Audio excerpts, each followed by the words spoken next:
Сәлем дуслар. Сәлем дуслар. Biz аны радиодан ишетеп, Һәм телевизордан күреп беләбез. ул бик күп киноларда уйный. Спектакльләрдә катнаша. Һәм ул Татарстан телерадио компаниясенең дикторы. Алып баручы Идел. Кыямов. Сәлем Идел. Сәлем Идел. Исәнмесез, хәерле көн, сәлем. Идел, син диктор, алып баручы. Синең өчен кайсы якынрак? Минем өчен барысы да якын, чөнки дикторлыкта, алып баручы һөнәре дә, актерлык һөнәре дә алар бер-берсен менә бу өч профессияны да, өч юнәлешне дә тулыландырып тора. Бәлки синең тагын үзеңне кайсыдыр өлкәдә сынап карыйсың киләдер. Мин хәзерге көндә актерлык белән дә шөгыльләнәм, әйтеп узганыгызча, шулай киноларда да төшәм. Менә хәзерге көндә без минем дустым Павел Москвин дигән режиссер егет белән кыска метражлы Солдат шапкасы, Солдатская шапка дигән фильмны төшерергә уйлап йөрибез. Менә бәлки сезнең тапшыру аша тамашачылар күреп, менә ягънәш эзлибез, меценат эзлибез. Ул бәлки яшьләргә ярдәм итәм дип менә акча бирсә, без ул фильмны Алла бирсә көз көне төшерербез дип уйлыйм. Шулай ук төрле фильмнарда катнашам, ул да булса менә тиздән прокатка да чыгыр дип уйлыйм. Кира дигән нәфис фильм, аның режиссеры Рөстәм Рашитов белән Исәр Дамаскин, аны да көтәбез. Шулай ук әтием белән без бер Ширмешән районындагы бер авылның тарихын язабыз. Әмир авылы дигән бер авыл бар. Әтигә дә ярдәм итәм бу китап язу эшендә. Иҗат юлын сайлаган кешеләр нинди уку йортына керергә тиеш?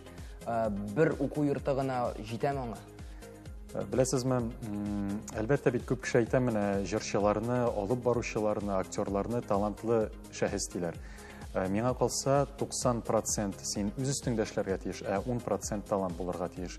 Талантыңа гына таянып, ерак китеп булмый дип уйлыйм мин. Шуңа күрә син үзеңнең осталыгыңны һәр даим чарлап, аны русча шлифовать итеп торырга тиешсең. Алып баручы һәм диктор арасында аерма бармы соң? Әлбәттә, алып баручы белән диктор арасында аерма бар, чөнки диктор ул латинчадан сөйләүче дигәнне аңлата. Диктор кеше кәгазьгә язылган ниндидер мәгълүматны әдәби нәфис жанрдагы мул яисә сәяси жанр булсын, ул сөйли. Монотонны, дөрес интонациясын куеп сөйли. Һәм диктор кешенең дикциясенә игътибар итәләр, аны эшкә алганда яисә аның белән нәрсә булса да эшләргә уйлаганда. Алып баручы кеше аның иң беренче чиратта миңа калса төс кыяфәтенә игътибар итәләрдер, чөнки алып баручы кешедә иң беренче чиратта күбрәк булырга тиештер тәҗрибә, тормыш күргәнлек, чөнки теория белән генә дә ерак китеп булмый, чөнки алып баручы кеше менә ул сезнең кебек интервьюер, кунак белән әңгәмә кора белергә тиеш. Монда психолог эше дә шулай ук бар кеше белән кешене үзеңә каратырга тиешсең. Менә синең эшеңдә берәр инде көтелмәгән очраклар булдымы? Һәм бу очраклардан син ничек чыктың? Көтелмәгән очраклар ул һәр вакытта булырга гына тора. Ләкин текстларны, менә дикторлыкны алсак, текстларны берничә кат укып чыксаң, бу очраклар әлбәттә булмый. Төрле чаклар булгалый. Хәзер искә төшерә алмыйм инде нәрсәләр булганын. Ләкин беркем дә мондый көтелмәгән ниндидер форс-мажорлардан русча әйтмеш не застрахован. Аеруча Рузин. Идел, менә актерлык профессиясендә иң авыр бер нәрсә ул? Актерлык профессиясендә иң авыр әйбер ул миңа калса менә сиңа куелган рольгә кереп китәргәдер, чөнки син персонажның тулысынча биографиясын карап чыгарга тиешсең. Аның ниндидер уңай якларын үзеңә ачыкларга тиешсең, тискәре якларын, чөнки ни өчен син ул актер, ул персонажны үзең өчен акларга тиешсең. Син бит аны уйныйсың, аны син тамашачыга күрсәткәндә, менә күп кеше әйтә, тискәре персонажны уйнаганда да аның уңай якларын таба белергә кирәк. Тамашачы ул персонажга, ул геройга карап, аның артыннан иярсен өчен, аңгар сопереживать итсен өчен. Шуңа күрә актер шул образның тормыш белән яшәргә тиеш була инде. Актер спектакльдә уйный, ул кинода уйный, шул персонажның тормышы белән яшәргә тиеш. Шуңа күрә монда үзенең нечкәлекләре дә, уңай яклары да әлбәттә бу эштә, тискәре яклары да бар.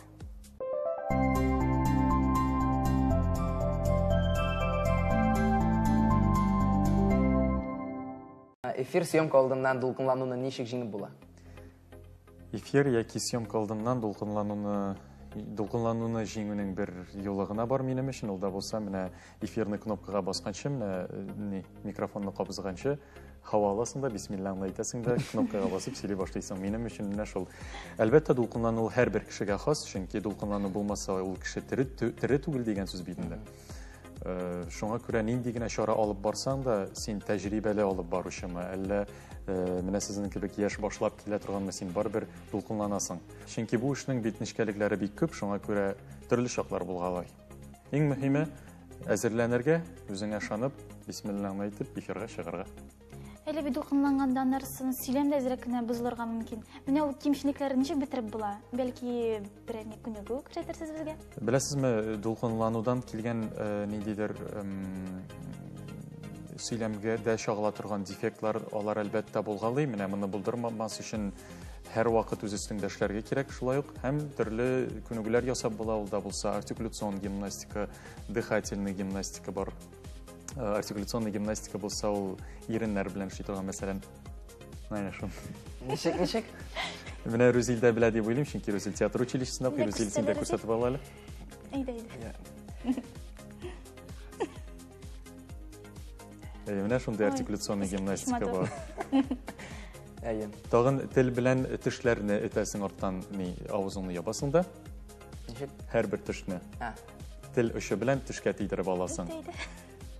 Яисә киресенчә бусы бәлки телевизордан күрсәтерлекме, менә мәсәлән кулыңны куясың да тел белән кулыңа тидерергә дип тырышасың, чыгарып. Бу күнегүләрне эшләгәндә әзрәк сезгә сирәк карамыйлармы? Бу күнегүләрне эшләгәндә әлбәттә син аны теге автобуста барганда яисә Казанда кольцо янында чыгып, бүтән кеше арасында эшләмисең бит, син әлбәттә гримеркада аны эшли аласың, яисә өйдә уянга эшли аласың, анда тешеңне чистарткач, үзеңә каһвә әзерләгәндә. Гомумән менә минем укытучым сәхнә теле буенча Инсаф Абдулла, ул да радиода эшләгән заманында, ул да сөйли иде, иртә белән трамвайда эшкә барганда мин ул артикуляцион гимнастикаларны ясый идем дип әйтә иде. Мин дә кай вакыт эшкә җәяү йөргәндә, яисә машинада барганда ул күнегүләрне кай вакытта ясыйм. Алып баручының иң беренче чиратта әйткәнемчә төс кыяфәтенә игътибар итәләр һәм алып баручы дөнья күргән һәм ул тәҗрибәле кеше булырга тиеш, чөнки тамашачылар белән, кунаклар белән сөйләшкәндә дә син киң эрудицияле шәхес булырга тиешсең, чөнки бөек режиссерыбыз Марсель Сәлимҗанов та бит артист кеше сәхнәгә чыккач, аның ничә китап укыганы үзе белән чыга дип әйткән. Шуңа күрә шулай ук телевизорда эшләүче дикторлар да, алып баручылар да, чөнки телеэкраннар алар ялгауны кичерми. Тамашачы да сразу отып ала, бу кеше чыннан да әзерләнгәнме интервьюга, яисә әзерләнмәгәнме. Шуңа күрә һәр вакытта белемеңне арттырырга кирәк, белемне әлбәттә китаплар белән арттырып була һәм кешеләр белән сөйләшеп. Идел килгәнегез өчен бик зур рәхмәт. Сиңа без алда бик күп уңышлар телибез. Сезгә бик зур рәхмәт чакырганыгыз өчен, сезгә дә шулай ук Шаян ТВ телеканалында мин уңышлар телим. Исән-сау булыйк, сау-сәламәт булыйк. Дуслар, Шаян ТВ үз эшен дәвам итә. Безнең белән калыгыз.